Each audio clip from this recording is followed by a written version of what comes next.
the Leafs decided to match them. And in terms of speed, and I wondered how, because when the Leafs weren't doing well, they were skating really slow. The puck movement was slow, and Berube said to you guys in the scrum, Jesse, at one point, well, the reason we look slow is we're not playing the system properly, and nobody believed him. And I don't know if he'd ever admit it, but I think there's been a giant change in philosophy with the coaching staff there with the Leafs. They play so much less dump and chase, and it allows them to play a style of hockey that competes with teams who don't play dump and chase like them. Like, they're not being sent into the corners by their opponents, and they're not doing the same thing. So in these games where they need a fast back and forth flowing game, they can do that because that's their system now. And I think that change came along the same times as Marc Savard getting fired. So I really don't think it's a coincidence that once he left the organization that they've been good. It's not just the power play. It's an overall philosophy at 5-on-5 too. Now throw it to Steve. Throw it to Steve. No, don't throw it to Steve. Steve's close personal friend. So what do you think? The same thing I thought when they won the last game. Yeah. It's crazy. Listen, I'm happy that they win. Beginning, middle, end. It was clearly that was the catalyst to get them to do something different. Yes. They tried something from October till the end of December, and it was that slow style of hockey, and they said, okay, this isn't working. We need to make a change, else we're going to miss the playoffs, and they did it. And Frank Corrado, when he was on our show, he laid that out. But what he laid out is what they're doing differently on the power play. Yeah, specifically power play. And there have been a number of games over the streak where you look at the special teams, and they at least break even, if not win the special teams battle, and obviously that's going to help you win games. Last night was a game where they lost, right? They did. I mean, Cowan got a fluky one, right? It's an own goal, but I don't care. They still count. I don't care. Colorado doesn't exactly have a barn-burning power play for some reason. 23rd in the league. That makes absolutely no sense. Defies all logic. They scored 5 seconds in. But despite all that, they still kept pace with them. It was tight. There was never a Was there a 2-goal lead last night? I don't think there was. No. 1-0, 1-1, 2-1, 2-2, 3-2, 3-3, 4-3. They that's as impressed as I've been with this group all season. Yeah. And what I'm finding very funny is, while I'm setting up the LFR video or whatever, I'll still be listening to the post-game show in the background. And I think it's been 3, maybe 4 consecutive games where they've been like, that's their most complete game of the season. It seems like every single time out, they're like, oh, this is the best win. Next win, this is the best win. And they set a real low bar. But, that is legitimately the best win. The Avalanche have played 22 games in that building this season. They've beaten all but 3 opponents. Yeah. And the Leafs are one of those 3. And you got to get lucky to be good. You got to be good to get lucky. And last night, the McKinnon goal or non-goal in overtime where he goes bar down and he beats Joseph Woll and it stays out of the net, Forget that, Jess. Even starting the game, Easton Cowan. Yeah. And there was that too. Yeah, the Easton Cowan goal, it goes off Brent Burns and it's just in the back of the net. And these bounces didn't happen for the Leafs early on in this season. They played some good games. Like I remember the Dallas game. That was a good game. No bounce goes their way, and now they're starting to get bounces, and they're playing good hockey. It's really good stuff. Easton Cowan was notably very popular in Peterborough, from what I understand. Very hugely popular. Of course. Oh yeah, yes, hugely popular with Pete's fans. Everyone in the OHL loves the London Knights. Yes, I think that's the rumor. They're known for it. So Fan favorite. That goes in, but then the Avs go up 2-1, and so obviously we got Cowan scoring early, but before the period's out. You get Cale Makar with his 14th, and Brock Nelson, who I think has 10 goals in his last, I don't know, is his 15 games or something? 14 in his last 20. It's crazy. Something like that. And you're burying Natchez completely breaking McCabe's ankles. Yes. Oh, yeah. Yeah. It's always a little demoralizing when you're like, oh, that's the best guy we got. Just getting humbled, and he got humbled a couple times in this game. And, the Brock Nelson goal happens on the power play. Yep. And it happens relatively quickly. And it's one of those things where you kind of go, okay, well, that was our big strength, was our penalty kill, right? Like, it's tops in the league. There was since nothing you December can 1st. do because they came right off that face-off, and McKinnon just goes to the middle of the net, and everybody's trying to take their positions in the penalty kill, and before they can even get to where they need to be on the ice, he passes it to Nelson and he scores. It's unbelievable. You have to respect him, right? Yeah. And there's a very small handful of players in the league where when they're barreling down on you, everyone's body language changes. If I'm not mistaken, remember that outdoor game clip with Alex Pietrangelo when he was on Vegas? No. Only you are going to remember this very specific Can you just get outdoor into it? game Don't ask us clip. anymore. Yeah, no. Just say we don't there's this have clip. that kind of memory like you, Steve. So Pietrangelo was mic'd up for the outdoor game, and he's the only person visible on screen, and you just hear him go, "Oh boy," and it's McKinnon. Oh, yeah. Like, that's an That makes all-world sense. defenseman, Yep. and it's McKinnon coming at him, and I'm pretty sure he scored. Because what are you supposed to do? Right, and yesterday in the power play, he's coming at you, and the defensemen are backing up. They're trying to get to where they need to be, and you're kind of scared. And there's like one of the hottest goal scorers in the world. Yeah, He's wide open because you had 5 seconds to put all that together, and it's amazing they're not top 10, top 5 in the league in power play. it's very fun watching them. But did you want to rehash your argument where you said that Austin Matthews is so much better than Nathan McKinnon? Hey, listen, it was something that I was keeping an eye on, right? Yeah. Like, Matthews and McDavid, because of the Canada bubble especially, have had their battles, and McDavid's gotten the better of the Leafs recently, let's be honest, Yes. right? But, Matthews has his moments in that rivalry, at least.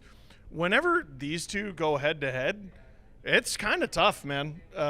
There have been a number of times where I'm like, okay, and here's Austin's night. Here's Austin's moment. And sometimes the guy just has your number. Both of them actually kind of struggled a little bit, maybe compared to their usual standard. Matthews with that horrible penalty at the end of the third period almost cost you the game. Nathan McKinnon gives the puck away, does cost his team the game. That was one game where I think you could look at it and go, you know what? I think Matthews came out on top. We'll give him the edge. Yeah. We'll get the results wow. anyway. Now, Bobby McMann at the beginning of the second period, the Avs came out and had some pretty good scoring chances, and Bobby McMann was able to grab the puck with about 2 minutes into the period, split the Colorado defense, which is, like we said at the beginning, like very, very fast. Yep. But he's faster, and I don't know if you guys knew this. He has registered the third fastest maximum speed of any other NHL player this year. I believe it. Who are the other two? McDavid. McDavid's one. Has to be McDavid, yeah. I was surprised by the answer. Barzal? Good guess, Jesse. Just throw a name out. McKinnon. Logan Cooley. Oh, Yeah, okay. That is So, very surprising. Those are the three fastest top speed guys in a game so far this year. He blew by the defense, and they actually said it on the intermission. I think it was Elliot Friedman and Nick Kiprio saying that the chance to get Bobby McMann under contract on something team friendly passed a few weeks ago. He is an unrestricted free agent, so maybe we enjoy it while we have it. And He's making $1 million. Yeah. He's making nothing. and he still surprises people with that speed. Yeah. I'm always amazed that people haven't caught on to it yet. Like, there's no game notes or nothing. I think they know. Bobby McMann is like, I was actually thinking about this last night. Like, if you had the fastest skater competition for the Leafs, who would the race be between? And I think it's McMann Yeah. and Nylander, Yes. personally. And McMahon wins. See, McMahon is faster straight away. Nylander's crazy on turns. I really like him on turns. So it's one or the other, but one of them makes 11 and a half. The other's Bobby McMann. Yeah. Right? And is it's it with the crazy. puck or without the puck? Let's do one of each.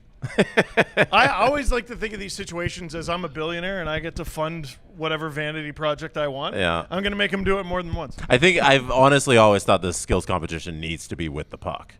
I Right? agree with you. Like the fastest skater at the All-Star game, like why are we doing it just, hey, go run? It needs to be with the puck. It's hockey. I like Give that. it to McDavid then. Well, yeah, I isn't think that that's the only idea? That's the only reason he doesn't win it every year. Well, yeah, I guess. But, like, the idea should be, like, we're determining the fastest skater in hockey. Yeah. So you got to skate with the puck. Yeah. I don't know. He's still, like, McMann straight away. You get into that foot race. Like, I showed it last night in the LFR. Like, there's a 3-way race when the puck is at the center ice line. McMann is third of 3. Mm-hmm. And he's, like, a solid 5-6 feet ahead of anybody by the time he's even taken the shot. Oh yeah, I think it was Chris Cuthbert on the broadcast who mentioned that he took a couple strides before touching the puck to give himself that acceleration, and that's so smart in that moment to do that. You use your speed quickly, get the puck, and then you're just beating everybody. That's what decided the game. Yeah, right. Was Reed's.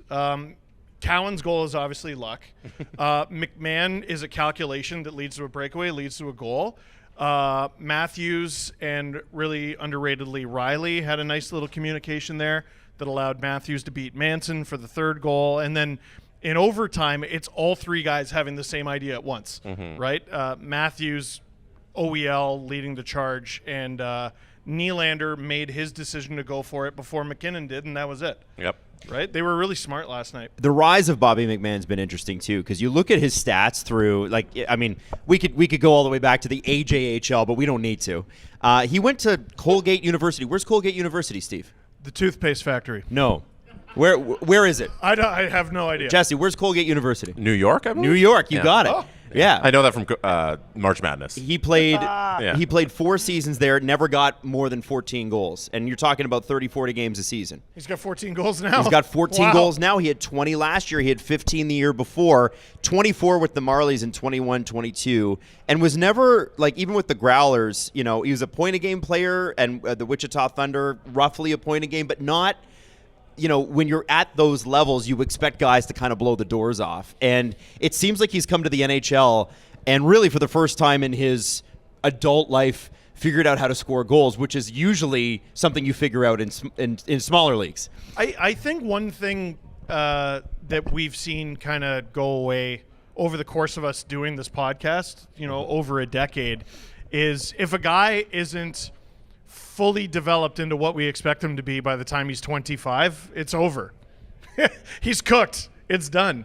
What McMann has done since joining the Leafs as a pro is he's gotten better at something every year. You know, last year in the playoffs, the goal scoring was not there. The offense was not there.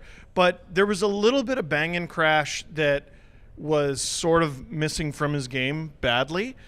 It wasn't enough, though, but you see a glimpse of it. But by the time the season rolled around, he still hadn't really done enough where you're like, you know what, Berube might be able to justify scratching him every now and then. He is the fastest straightaway player on the team. He's got a lethal enough shot that if he's one-on-one with a goalie, it's going in. I think his playmaking has gotten a little bit better. And he plays like an absolute jerk. Like, this is a guy you need on your team to win games. And so often he's the first guy into a scrum.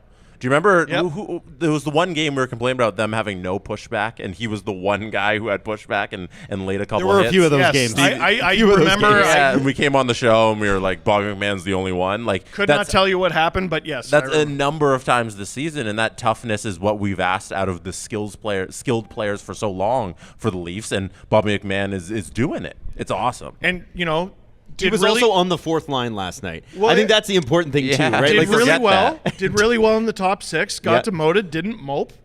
And then when his number came up, you know, Robertson goes down. All right, so Next man up. you're going to get a little bit more ice time. It wasn't even someone on the top line who went down, right? It was someone a line above him. But a line the coach loves. That Robertson-Cowan line. Clearly, Berube does not want to split those He guys played on up. at least 3 different lines last night. Had 25 shifts, 6 shots on goal, a breakaway goal. Against That's a the coach's Avalanche. dream. Avalanche. Against the Avs. Yeah. And you know what's interesting is that, you know, we talk about players and, you know, they got demoted or somebody came back, and even though they've been performing well, they got to get pushed down. For the first time since I can remember, the bottom 6 and specifically the fourth line has such an identity that when you're put onto that, because it's always Lorentz, Lawton, and insert player here, it doesn't feel so much like a demotion. Those guys get offensive looks because they play such strong defense. Because they don't have a class system anymore, right? Like even though the Leafs had this dazzling talent up front, and it was a lot of fun to watch. In the games where the Stars don't have it, or the other team's really doing a good job of shutting them down, no one else is hopping over the boards to save you. It wasn't like we have a handful of memories where it's like, remember that Martin Marincin goal against the Canucks? That was cool. Thomas Buchanan's in the playoffs that one year. Yeah. And they wasted it. There's no more class system. McMann can play anywhere and produce from anywhere. Lawton can play anywhere, I think, and produce from anywhere. Robertson has emerged as a guy who can produce from anywhere. Cowan can give you some pretty useful minutes for a rookie, pretty much up and down the lineup. And there's just a versatility that we've seen recently that we haven't seen before.